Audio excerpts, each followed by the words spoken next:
దక్షిణాది రాజకీయ నేతలు ఇటీవల పిల్లల ప్రస్తావన ఎక్కువగా తెస్తున్నారు. జనాభా పెంచాలని ప్రోత్సహిస్తున్నారు.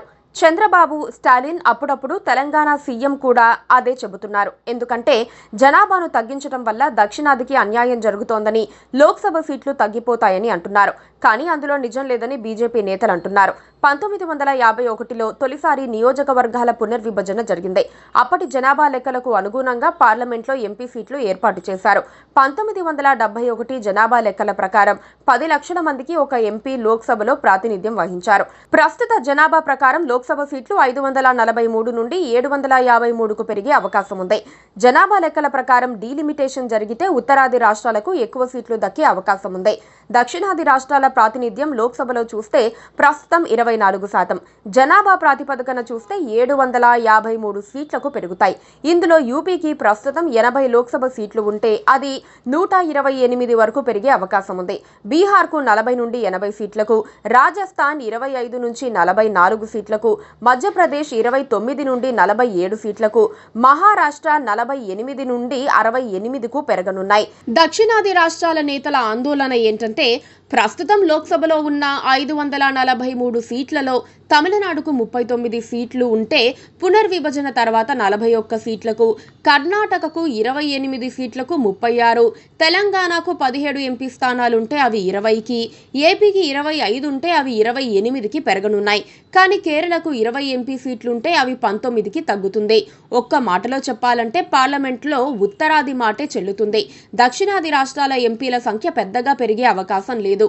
సంకీర్ణ రాజకీయాల్లో ఒక్క యూపీలో స్థానాలు ఎక్కువ గెలుచుకున్న పార్టీనే ప్రధాని పదవి దక్కించుకోగలరు. ఇలా రాజకీయాలు మారిపోనున్నాయి. దీనిపైనే దక్షిణాది రాష్ట్రాలు అభ్యంతరం వ్యక్తం చేస్తున్నాయి. జనాభా లెక్కలే తీసుకుంటే దక్షిణాదికి అన్యాయం జరుగుతుంది. కానీ అలా తీసుకోవాల్సిన అవసరం లేదు. నియోజకవర్గాల పునర్విభజన కేవలం జనాభా ప్రాతిపదికన జరుగుతుందని ప్రాంతీయ పార్టీలు ప్రచారం చేస్తున్నాయని, కానీ పునర్విభజనకు అనేక అంశాలు దోహదం చేస్తాయనేది నిపుణులు చెప్పే మాట.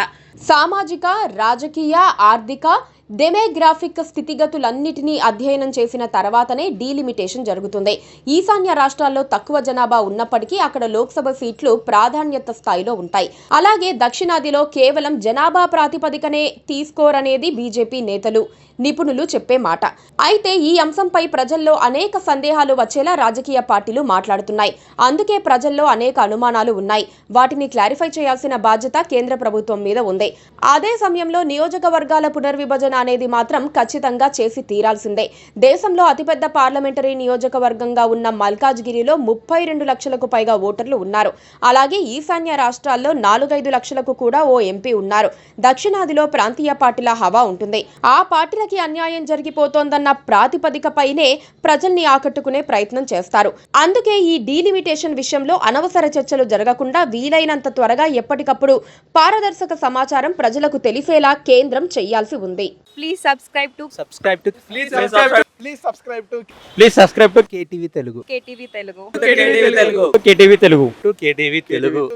Telugu channel.